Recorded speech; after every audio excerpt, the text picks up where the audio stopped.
குழந்தைக்கான பாடல்ல வந்து இலக்கண தமிழை வந்து நான் பயன்படுத்திருக்கேன். இப்ப ரெண்டுத்தையுமே நீங்க யூஸ் பண்ணிருக்கீங்க. தமிழ் வார்த்தைகளை வந்து நம்ம அதிக பிரயோகிக்கிறது நல்லது. ஏன் அப்படின்னா சில வார்த்தைகள் வந்து ஒரு ஜெனரேஷனுக்கு அப்படியே மழுங்கிக்கிட்டே வருது அப்படிங்கிற ஒரு காரணம் வந்து சொல்லப்படுது. And if the writer is given an opportunity, நம்ம கிட்ட இருக்கிற ஆல்மோஸ்ட் எல்லா குட் லிரிசிஸ்டும் பாத்தீங்க அப்படின்னா, நான் சொல்றது கரண்ட் ஜெனரேஷன்ல இருக்கிறது, அவங்க எல்லாருமே பாத்தீங்கன்னா எங்கேயாவது ஒரு இடத்துல அவங்க மேல அவங்களுக்கு தமிழ் மேல இருக்கக்கூடிய தீராத காதலை வந்து ஏதாவது ஒரு பாட்டுல பொட்டி தீர்த்து. விஷ்ணு இடவன் வந்து இந்த போர்க்கண்ட சிங்கம் பாட்டு எழுதியிருக்கும். எனக்கு அந்த பாட்டு வந்து எனக்கு வந்து அது ஒரு மேஜிக் அந்த பாட்டு. ஏன்னா அந்த தமிழை அந்த சிச்சுவேஷன்ல அப்படி யூஸ் பண்ணணும் அப்படின்னு ஒரு டெசிஷன் லோகேஷ் எடுத்திருக்கலாமா இல்ல இவர் எழுதி அவர் ஓகே சொன்னாரான்றது எனக்கு தெரியல. ஆனா அந்த அளவுக்கு போர்க்கண்ட சிங்கம் யார் கண்ட அது வந்து இல்ல ரொம்ப ஆச்சரியமா இருந்தது. ரெட்ரோல எதற்காக மறுபடின்னு ஒரு பாட்டு எழுதியிருக்கும். அந்த பாட்டு எழுதுறதே கஷ்டம். அவ்வளவு மைல்டா போய் உள்ள இறங்கிட்டே ஒரு மாதிரி அந்த பாட்டு ட்ரிப் மாதிரி ஆயிடுச்சு எனக்கு. உண்மையிலே சொல்றதுக்கு எந்த வித கூச்சமும் எனக்கு இல்ல சதீஷ். எனக்கு சில ஷூட்டிங்க்கு போகும்போது தங்கிலீஷ்ல டயலாக் கொடுக்கும். என்ன சார் தங்கிலீஷ்ல கொடுக்குறீங்க, இப்படி எழுதி கொடுக்குறீங்க அப்படின்னு கேட்டா, இல்ல சார் இதான் எல்லாராலையும் படிக்க முடியுதுன்றாங்க. எனக்கு பட் பெரும்பாலானவர்கள் என்ன பண்றாங்கன்னா, யங்ஸ்டர்ஸ் உடைய வாயில என்ன வார்த்தை வருதோ அதை வச்சுதான் பாட்டு பண்ணணும். இந்த வைப்ல பண்றேன், அதுல பண்றேன், இதுல பண்றேன், இப்படிதான் வந்து பாட்டு இருக்கே தவிர இது வந்து இன்னைக்கு நல்லா இருக்கும், இதுல இருந்து இன்னும் ஒரு வாரத்துக்கு இது வைரல் ஆகுற வரைக்கும் நல்லா இருக்கும், அதுக்கப்புறம் எப்ப நிக்கும் அப்படின்னு ஒண்ணு தரணும். ஒரு நிமிஷத்துக்கு வைக்கக்கூடிய ஹூக், இந்த சாங், அந்த மியூசிக் டைரக்டர் செய்யக்கூடிய வேலைகள் அப்படிங்கிற ஒண்ணு, அது நீங்க எப்படி பாக்குறீங்க? ஆக்சுவலா அது டிபெண்ட்ஸ் ஆன டிஜிட்டல் பிளாட்ஃபார்முக்காக அவங்க அது வந்து பல்வேறு வியாபார காரணங்கள் இருக்கு. பட் நான் ஒர்க் பண்ண வரைக்கும், இப்போ நான் ஒர்க் பண்ண 3 மியூசிக் டைரக்டர்ஸுமே பிரில்லியன்ட் கம்போசர்ஸ். வார்த்தைகளை நமக்கு தெரியணும் போடக்கூடாது. எனக்கு நீங்க சொல்லும் போது ஆக்சுவலா ஒரு கேள்வி கேட்கணும்னு தோணுச்சு. அதுக்கு அடுத்தே வந்து அந்த கேள்வியை வந்து அந்த கேள்வியை கேட்க விடாத அளவுக்கு ஒரு பதில் ஒண்ணு வந்துச்சு. என்னன்னா அந்த குழந்தைக்கான பாடல்ல வந்து இலக்கண தமிழை வந்து நான் பயன்படுத்திருக்கேன்.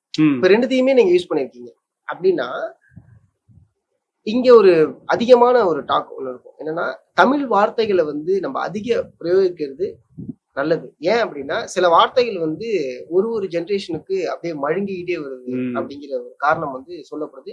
அப்படிங்கும்போது மாஸ் மீடியம்ல வந்து அந்த வார்த்தைகளை பிரயோகிக்கும் போது, அந்த வார்த்தைகளை வந்து முன்னெடுத்து வைக்கும் போது, ஒரு பெரிய ஹீரோ படத்துல வைக்கும்போது வார்த்தை வந்து இன்னும் அது லைவ்லயே இருக்கும், அது மழுங்கடிக்கப்படாது அப்படிங்கிறது. இப்ப 2 விஷயம் இருக்குல்ல, depends on situation or depends on writer.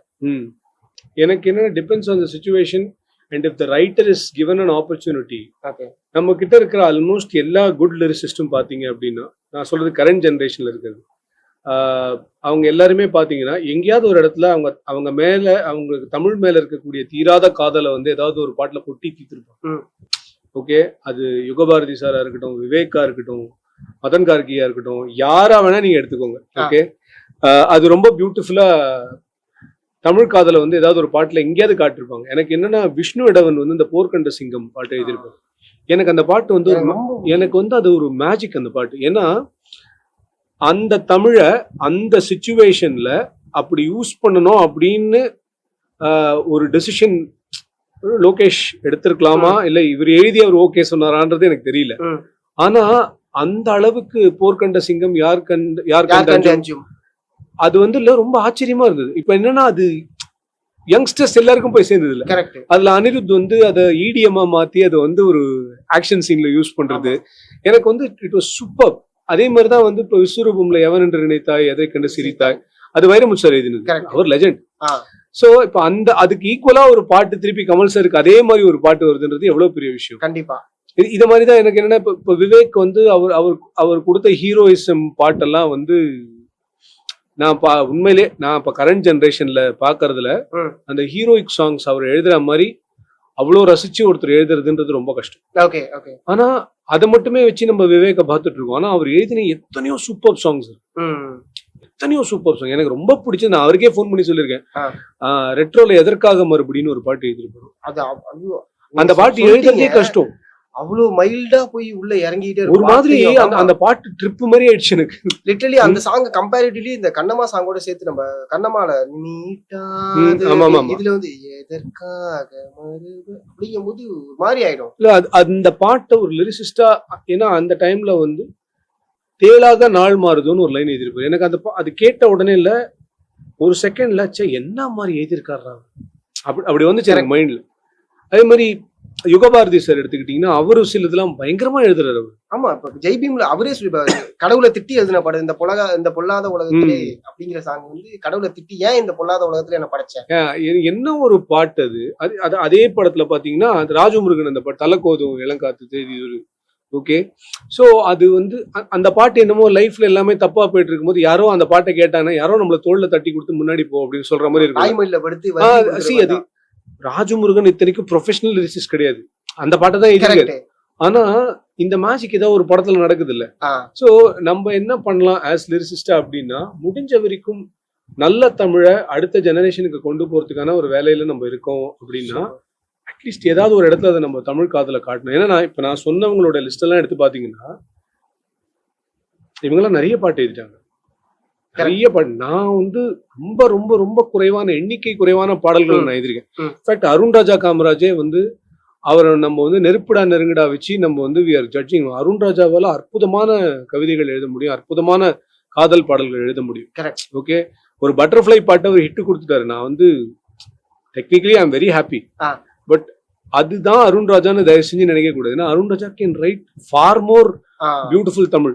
Okay, so நான் அதே மாதிரி நம்ம சூப்பர் சுப்பு இருக்காருல்ல, அவரை நீங்க ஹுக்குமா மட்டும் வச்சு பாக்குறீங்க. ஏன்னா சுப்புக்கு இருக்கிற தமிழ் ஸ்ட்ரென்த் வந்து எனக்கு தெரியும். ஓகே, ஸோ அதுக்கு ஏதாவது ஒரு பாட்டு வரும். அந்த யூ டர்ன் படத்துல சமந்தாக்கு வந்து ஒரு பாட்டு எழுதியிருப்பாரு, ரொம்ப பிரில்லியண்டா இருக்கும் அந்த பாட்டு. அந்த பாட்டுல வந்து கர்மா கான்செப்டை எக்ஸ்பிளைன் பண்ணிருப்பாரு, அது ரொம்ப பியூட்டிஃபுல்லா இருக்கும். சி இது ஏன் சொல்றேன்னா இது எல்லாத்தையுமே நம்ம பக்கத்துல போய் பாக்குறதுனாலதான் இது தெரியும். இப்ப அடுத்த ஜெனரேஷனுக்கு எப்படின்னா அது இங்கிலீஷ் கலந்தா மட்டும்தான் தமிழ் பாட்டுன்ற ஒரு மாயையை கிரியேட் பண்ணும். அண்ட் மோர் ஓவர் சி அவங்க என்னன்னா அவங்க எது அவங்களுக்கு கிடைக்குதோ அதை கன்சியூம் பண்றாங்க. அந்த தேடி போற பழக்கத்துக்கு அவங்க இன்னும் தேர் நாட் ரெடி. இப்ப நான் வந்து என்னோட ஜெனரேஷன்ல வந்து இப்போ கண்ணதாசன் ஒரு பாட்டு இந்த மாதிரி எழுதிருக்காருன்னா இதே பாட்டை வாலி சார் எப்படி அப்ரோச் பண்ணிருப்பாரு, நான் ஏதாவது ஒரு பாட்டை தேடுவேன். இதே பாட்டை இதே மாதிரி ஒரு சுச்சுவேஷனை வேற எங்கேயா நாமுத்துக்குமார் ட்ரை பண்ணிருக்கேன், நான் இந்த மாதிரி தேடிக்கிட்டே இருப்பேன். ஓகே, இப்போ அது நான் லிரிக்ஸ் எழுதுறதுக்காக தேடல, ஒரு ஹாப்பினஸ்க்காக தேடுறது. சம்திங் லைக் என்ன ஒரு டிஃப்ரெண்டான திங்கிங், என்ன ஒரு டிஃப்ரெண்டான திங்கிங், நமக்கு அந்த ஒரு ஃபீலிங் வரும் இல்லையா. ஸோ இப்போ வந்து கொடுத்ததெல்லாம் கொடுத்தான் பாட்டு இருக்கு இல்லையா, அது வந்து மண் குடிசை வாசல் என்றால் தென்றல் வர மறுத்திருமா, மாலை நிலா ஏழை என்றால் வெளிச்சம் தர மறுத்திருமா. இதெல்லாம் வந்து இல்ல எப்படி இது வந்து பாமரர்களுக்கும் போய் ரீச் ஆகிற லைன். ஆனா அதுல எவ்வளவு நல்ல தமிழ் இருந்தது. கரெக்ட். அப்போனா என்னன்னா சொசைட்டில அந்த தமிழுக்கு அந்த டைம்ல அவ்வளவு மரியாதை இருந்திருக்கு. அது கொஞ்சம் கொஞ்சமா நம்ம தான் டெப்ளீட் பண்ணிட்டு வந்திருக்கோம். எனக்கு தெரிஞ்சு லைஃப்ல வந்து நன்றி உணர்வு அப்படின்னு சொல்லி நிறைய பேர் பேசுவாங்க. உண்மையிலேயே எனக்கு தெரிஞ்சு ஒரு நன்றி உணர்வுனா என்ன அப்படின்னா நம்ம ஒரு விஷயம் வாழ வச்சுட்டு இருக்குன்னா நம்மளுடைய லைஃப் டைம்குள்ள நம்மள வாழ வச்ச விஷயத்த நம்மளும் திருப்பி வாழ வச்சுட்டு. ஓகே, ஸோ இந்த மொழி வந்து இவ்வளோ பெரிய ஒரு இலக்கண சிறப்பு மிக்க ஒரு மொழி. இவ்வளோ உலகத்துல இருக்கக்கூடிய எத்தனை பேர் தமிழ்னு சொன்னாலே ஒரு செகண்ட் எழுந்து நிக்கிற லெவலுக்கு அவ்வளோ பெரிய ஒரு ஹிஸ்டரி இருக்கிற ஒரு மொழியை நம்ம அடுத்த ஜெனரேஷனுக்கு கொண்டு போறோமா அப்படின்ற ஒரு கேள்வியை நம்ம எல்லாருமே கேட்டுக்கணும். இன்னைக்கு உண்மையிலே சொல்றதுக்கு எந்த வித கூச்சமும் எனக்கு இல்லை சதீஷ். எனக்கு சில ஷூட்டிங்க்கு போகும்போது தங்கிலீஷ்ல டயலாக் கொடுப்பாங்க.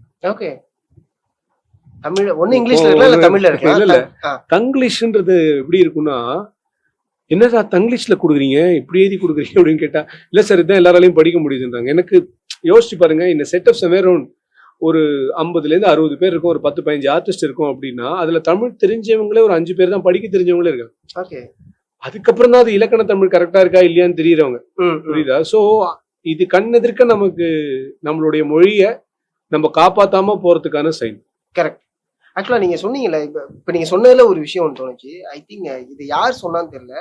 ஏடிஎம் மிஷின்ல எத்தனை பேர் வந்து தமிழை பயன்படுத்துறீங்க, இன்னும் கொஞ்ச நாள்ல அதை எடுத்துருவாங்க. காரணம் வந்து அந்த இது வந்து எத்தனை பேர் பயன்படுத்துறாங்க, ரேஷியோ ரொம்ப கம்மியா இருந்துச்சுன்னா ஃபைன், இது தேவையில்லைன்னு சொல்லிட்டு இந்த ஆப்ஷன் எடுத்துருவாங்க. ஸோ அப்ப இங்க என்ன இருக்குன்னா ஹிந்தி அண்ட் இங்கிலீஷ் தான் இருக்கும்.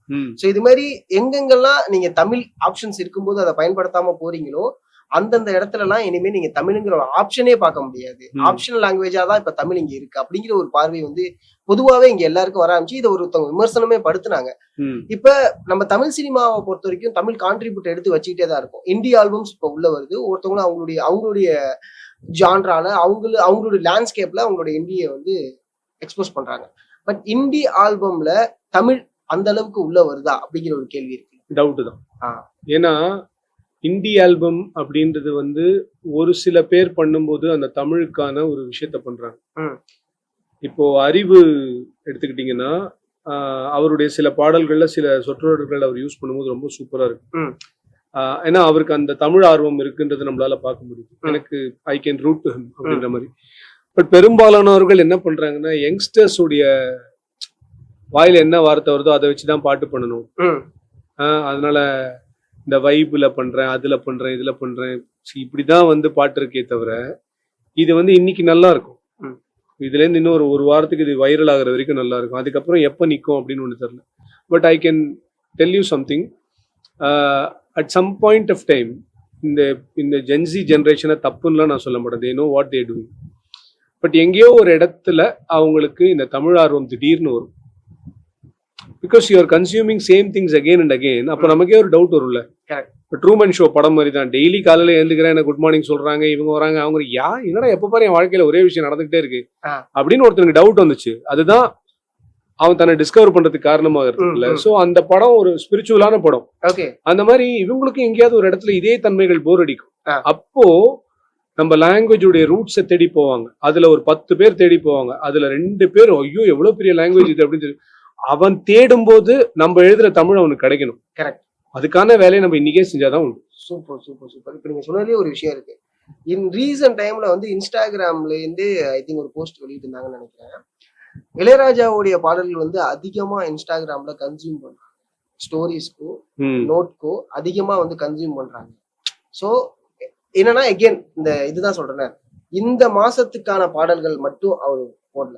இந்த ஒரு மாசம் நம்ம தான் ட்ரெண்ட்ல இருக்கோம், இந்த ஒரு மாசம் நம்மளுடைய மில்லியன்ஸ் அண்ட் பில்லியன்ஸ் வியூஸ் தான் நம்ம வந்து இருக்கோம் அப்படின்னு அவர் போடல. அவர் போட்ட ஒரு சாங்குமே மேபி நம்மள டெக்கெட் தாண்டி அடுத்த டெக்கெட்லயுமே அந்த சாங் வந்து ரசிக்கக்கூடிய வகையில தான் இருக்கு.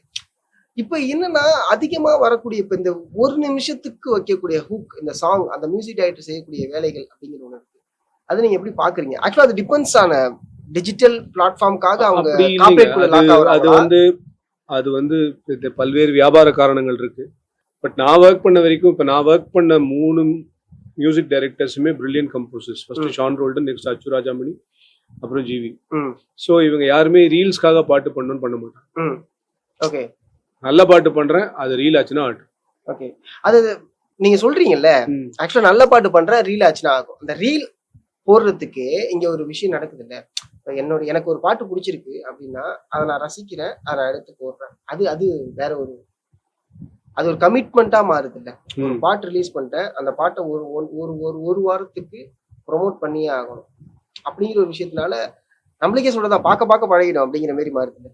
இன்னைக்கு அது ஒரு விஷயம் சதீஷ். நமக்கு ஒரு பாட்டு எல்லாராலையும் ரசிக்கப்பட்டு பிடிச்சி ஹிட் ஆகுற காலம்லாம் போய் ஒரு பாட்டு எப்படியாவது நம்ம மேல திணிக்கப்பட்டது ஹிட் ஆகுது. ஓகே, பட் நீங்க அது எனி டே தமிழ்நாடு பத்தி உங்களுக்கு தெரியும், எதை நீங்க ரொம்ப ஓவரா திணிச்சாலும் at any point of time திருப்பி அது வந்து அதுக்கான எதிர்வினை அதுக்கு இருந்தே தீரும். அண்ட் அஃப்கோர்ஸ் இது வந்து எங்கேயோ ஒரு இடத்துல ஒரு அல்காரிதம் பிக் ஆகுது அப்படின்றதுக்காக பண்றாங்க. பட் எங்கேயோ ஒரு இடத்துல இதுக்கான முடிவு கண்டிப்பா இருக்கு. சோ அது மட்டும் இப்ப இது ஒர்க் ஆகுது, இது ஒரு ட்ரெண்ட், இதுதான் நிரந்தரம் அப்படின்னு நம்ம சொல்லவே முடியும். புரியுது. ஓகே, இப்போ ஃபார் எக்ஸாம்பிள் இப்போ 5 வண்ண பூவையும் முத்தமழை பாட்டும் வந்து யாராவது வந்து உங்ககிட்ட அந்த பாட்டு கேட்டியா அப்படின்னு கேட்டிருப்பாங்க. கரெக்டா? நீங்க எதுவுமே பண்ண வேணாம், அந்த பாட்டு உங்களை ரீச் பண்ணுச்சு. கரெக்ட். ஓகே, அதுதான் வந்து ஒரு நல்ல பாட்டுக்கான அழகு அப்படின்னு நான் நினைக்கிறேன். பட் அதுக்கு பின்னாடி என்ன புஷ் மெக்கானிசம் இருந்ததா இல்லையான்னு தெரியல. ஃபார் எக்ஸாம்பிள் ஒரு ஆடியோ லேபிள் கூட என்னன்னா ஒரு பெரும் பணம் கொடுத்துதான் இந்த ஆடியோ வாங்குறாங்க. சோ இத மக்களை கன்சியூம் பண்ணறதுக்கான ஒரு வேலையை அவங்க பண்ணியே தீரணும். அது நம்ம தப்புன்னே சொல்ல முடியாது, அது வர்த்தகம், வியாபாரம். பட் அதே சமயத்துல அதை ஓவர் கன்சம்ஷன் பண்ணும்போது என்ன நடக்குதுன்னா நம்மளுடைய மைண்ட் வந்து எது நல்ல மியூசிக் அப்படின்றது தேடி போகாம அவைலபிள் மியூசிக் தான் நல்ல மியூசிக் அப்படின்ற எது எனக்கு திருப்பி கேக்குதோ அதுதான் நான் நல்ல மியூசிக்னு எடுத்துக்கிற ஒரு சூழ்நிலைக்கு நான் தள்ளப்படுறனோ அப்படின்ற ஒரு டவுட் இப்ப நிறைய பேருக்கு வர ஆரம்பிச்சிருக்கு. சோ அதனாலதான் என்னன்னா இப்போ விஸ்வநாதன் சன்ஸ் வந்து எனக்கு கிடைச்ச ஒரு பெரிய லெசன் என்ன அப்படின்னா, ஏன்னா கடைசியில தான் அந்த பாட்டு போட்டோம், அந்த ஜுக் பாக்ஸே படம் ரிலீஸ் ஆகும்போது தான் ரிலீஸ் ஆச்சு. ஓகே, ரிலீஸ் ஆன அன்னைக்கு தான் ஜுக் பாக்ஸ் வந்துச்சு நினைக்கிறேன். ஒரு 2 நாளுக்கு முன்னாடி தான் வந்துச்சு. அதான் ஏன்னா அதுக்கு முன்னாடி சரியா வரல. சோ ஆனா அந்த படத்துல அதுக்குள்ள அந்த பாட்டை பார்த்துட்டு அந்த அம்மா பாட்டு எங்களை கண் கலங்கிட்டேன், அந்த கிளைமேக்ஸ் பாட்டு எனக்கு லூப்ல ஓடிட்டு இருக்கு, மைண்ட்ல ஓடிக்கிட்டே இருக்கு, அது எப்போ ரிலீஸ் பண்ணுவீங்க, அப்புறம் அருகே வருமான்னு ஒரு பாட்டுக்கு அது எப்போ ரிலீஸ் பண்ணுவீங்க, இந்த மாதிரி நிறைய கேள்வி. எனக்கு அப்பதான் ஒரு விஷயம் புரியுது, என்னன்னா people are ready to consume good music. Correct. And good music, ஒரு குட் ஆர்ட் அப்படின்றது யாராவது ஒருத்தரை சென்றடைந்தாலும் அவன் உங்களுக்கான ஆடியன்ஸ் அவன் கூட்டிட்டு வந்துட்டே இருக்கும், அது மட்டும் ஷுவர். உண்மை. ஸோ அதனால let's when we creating an art, let's create a good art. அவ்வளவுதான் நான் சொல்றது. இப்போ ரொம்ப சிம்பிளா இத்தனை வருஷம் இத்தனை ஆண்டுகள் கழிச்சு திருக்குறளை பத்தி நம்ம ஏன் பேசுறோம்? ஏன்னா அதோட வேல்யூ அந்த மாதிரி. இன்னொன்னு, வள்ளுவர்ன்ற ஒருத்தர் வந்து வருங்காலத்துல இப்படி எல்லாம் நடக்கும்னு எழுதிலாம் வைக்கல. அவர் எழுதுனது ஜோசியம் கிடையாது. அவர் எழுதின எல்லா அதிகாரமுமே அந்த காலகட்டத்துக்குமே அந்த மாதிரி பிரச்சனைகள்லாம் இருந்திருக்கு. அதுக்கு அவர் எழுதினது தான் எல்லா காலகட்டத்துக்கும் பொருந்தது. புரியுது. சோ அவ்வளோ ஃபோர்சைட் இருக்கு. ஓகே. ஆனா இன்னைக்கும் அதுல இருக்கிற ஒரு தமிழ் நம்ம யோசிக்கிறோம்ல, அதுக்கு அவர் வந்து ரொம்ப சிம்பிளா எளிய நடையில அவர் எழுதி, அப்ப இருந்த தமிழ்ல அவர் எழுதி வச்சதுதான் தமிழ். அதுக்கான பரிணாம வளர்ச்சியில எளிய ஒரு நடையில வரும்போது ஆட்டோமேட்டிக்கா எல்லாரையும் ரீச் ஆகும். என்னுடைய ஸ்பேஸ், நான் லிரிசிஸ்டா நான் என்ன யோசிக்கிறேன் அப்படின்னா, நம்ம பண்ணக்கூடிய ஒரு வேலை அதன் மூலமாக புது தமிழ் சொற்கள்னு கூட கிடையாது, இருக்கிற நல்ல தமிழ் சொற்களை மக்களுக்கு அறிமுகப்படுத்தும். இன்னைக்கு காலையில கூட வந்து ஒரு பேப்பர்ல வந்து கள்ளக்கடல் அப்படின்னு சொல்லிட்டு ஒரு வார்த்தையை நான் படிக்கிறேன். எனக்கு அந்த கள்ளக்கடல்னா என்னன்னா, உங்களுக்கு இது எப்படி ஃபார்ம் ஆகுதுன்னே தெரியாது, ஆனா கடல்ல அலையே இல்லாம இருக்கும், திடீர்னு ஒரு பெரிய அலை ஃபார்ம் ஆகி வந்து நார்மல் அலையோட பெருசா வரும். இது சுனாமிக்கு ஒரு சின்ன சைஸ். ஓகே. இது ஏன்னா இன்னைக்கு வார்னிங் கொடுத்து கள்ளக்கடல் உருவாகலாம் அப்படின்னு. இந்த கள்ளக்கடல் அப்படின்றது வந்து நான் இது ஒரு சொற்றொடரா படிக்கும்போது எனக்கு ரொம்ப இன்ட்ரெஸ்டிங்கா இருக்கு. இதை வச்சு நான் ஒரு பிலிம் டைட்டிலா வச்சேன்னா கள்ளக்கடல்லாம் என்ன அப்படின்னு ஒரு கேள்வி வரும். ஏன்னா நம்ம ஊர்ல எல்லாரும் எதுக்கு டியூன் ஆயிருக்குன்னா கள்ளக்காதல் அப்படின்றதுக்கு டியூன் ஆயிருக்காங்க. ஓகே. கள்ளக்கடல்னா திடீர்னு யாருக்குமே தெரியாம அலை பொங்கி வருதுதான் கள்ளக்கடல் அப்படின்னு சொல்றாங்க. இத நான் ஒரு பாட்டுல யூஸ் பண்ணும்போது இது எப்படி வந்துச்சு அப்படின்னு. இப்ப கூட இருமுடி படத்துல வந்து தமிழ் பாடல்கள் 3 பாட்டு நான் எழுதிருக்கேன். அதுல நான் வந்து ஒரு லைன் ஒண்ணு எழுதினேன், ஒரு ரயில் வண்டி கடந்த மரமா ஒன்ன உலகம் மறக்காது நீ வரமா நின்ன அப்படின்னு எழுதி. இதுக்கு என்ன மீனிங்னு அந்த டைரக்டர் கேட்டாரு. நான் சொன்னேன், நீங்க ட்ரெயின்ல போகும்போது உங்களை கடக்கிற எந்த மரத்தையும் நீங்க ஞாபகம் வச்சுக்க மாட்டீங்க. உன் வாழ்க்கை வந்து அந்த மாதிரி போயிடாது, உன்னை யாருமே மறக்க மாட்டாங்க, ஏன்னா இந்த ஊருக்கு நீ தான் சாமி அப்படின்னு சொல்றதுதான் அந்த லைன். ஒண்ணு என் கையை பிடிச்சின்னு இருக்கு, எப்படியா இதெல்லாம் ஏன்னா நான் இது ஒண்ணு, நான் கடவுள் கிடையாது. புரியுது. இது நான் எங்கேயோ ஒரு இடத்துல நான் படிச்சது. அது வந்து ஒரு ரொம்ப வருஷத்துக்கு முன்னாடி ஒரு ஆங்கில கட்டுரையில படிச்ச ஒரு வார்த்தை. இந்த பாட்டு எழுதும் போது அது எப்படி ஞாபகம் வந்துச்சுன்னு எனக்கு தெரியல.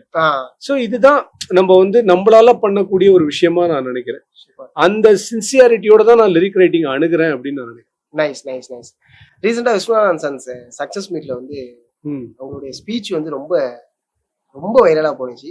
ஜிவிக்காக நான் உயிரை கொடுத்துருவேன், ஆனா உயிரை கொடுக்க முடியாது, ஜிவியோட பாடல்களுக்கு உயிர் கொடுக்கறதுக்கு நான் தேவை. ஆமா ஆமா, அது ஆக்சுவலி மனசுல இருந்து சொன்னது சதீஷ். ஏன்னா நான் ஜிவின்றது வந்து என்னுடைய நண்பர் அப்படின்றதெல்லாம் நெக்ஸ்ட். ஜிவின்றது என்னை பொறுத்த வரைக்கும் ஒரு மிகப்பெரிய எமோஷன் என் லைஃப்ல. If GV was not there probably இந்த இன்டர்வியூ கிடையாது.